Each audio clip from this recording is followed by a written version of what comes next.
A short drive from where President-elect Joe Biden announced his so-called American Rescue Plan, we met William TOLSON. He just picked up 2 bags of donated food from a church food pantry.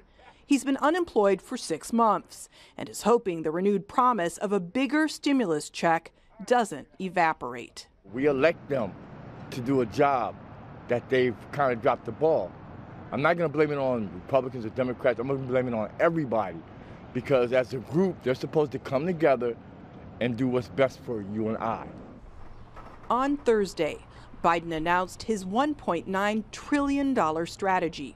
He says the American economy can't be revived without combating COVID-19. It's the first of what he calls a 2-step rescue and recovery plan. We're in the middle of the once-in-several-generations economic crisis with a once-in-several-generations public health crisis. The crisis of deep human suffering is in plain sight, and there's no time to waste.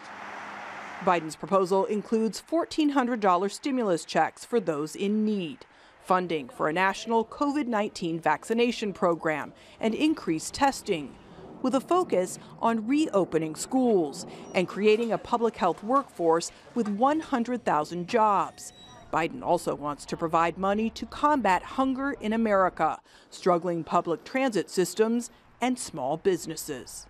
There are 10 million fewer jobs in the United States than there were before the pandemic. Some economists say without a major injection of capital, millions of Americans will remain unemployed. But there is some concern among lawmakers about the plan's price tag, when there is already a more than $3 trillion deficit, the largest since World War II. TOLSON is optimistic Biden can unify the country and resuscitate the economy. As Americans, it's what we do. Tough times, we come together, as we should. Biden warns we are in a race against time. Millions of struggling Americans are now counting on the Democratic-controlled Congress to act quickly. Natasha, Ghoneim, Jazeera, Wilmington, Delaware.